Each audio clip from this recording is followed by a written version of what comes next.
আগরতলা উজ্জয়ন্ত প্যালেসের সামনে স্বাধীনতা সংগ্রামী ক্ষুদিরাম বসুর শহীদান দিবস পালন করেন ক্ষুদিরাম বসু স্মৃতি রক্ষা কমিটি।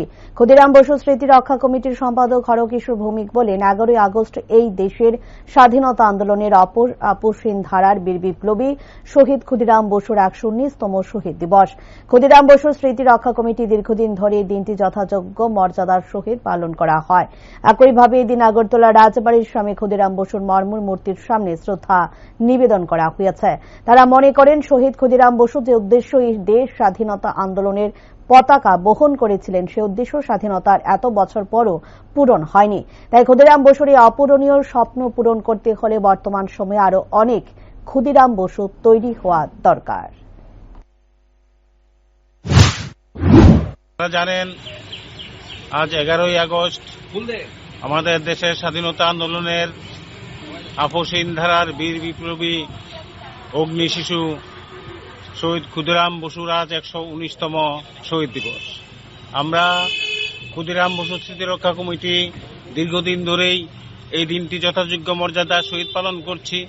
আমরা আজও এখানে সমবেত হয়েছি আমাদের জাতীয় বীর শহীদ ক্ষুদিরাম বসুকে শ্রদ্ধা নিবেদন করার জন্য।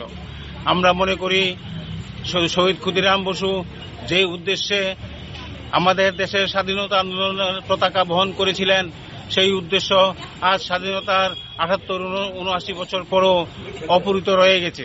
আমরা মনে করি, এই যে ক্ষুদিরাম বসুর এই যে অপূরিত স্বপ্ন, এই স্বপ্নকে পূরণ করতে হলে ক্ষুদিরাম বসুর মতো শত শত হাজার হাজার ক্ষুদিরাম বসুর আমাদের প্রতিটি ঘরে ঘরে সৃষ্টি হওয়া দরকার। না হলে আমাদের এই দেশের যে অন্যায় এবং অত্যাচার চলছে, বিভিন্ন ক্ষেত্রে নারী নির্যাতন, শিশু নির্যাতন, শিক্ষা দুর্নীতিযুক্ত শিক্ষা ব্যবস্থা, স্বাস্থ্য ব্যবস্থার ভঙ্গুর এবং বিভিন্ন ক্ষেত্রে যে দুর্নীতি, তার বিরুদ্ধে যদি লড়াই করতে হয়, ক্ষুদিরাম বসুর মতো চরিত্র সৃষ্টি করতে হবে।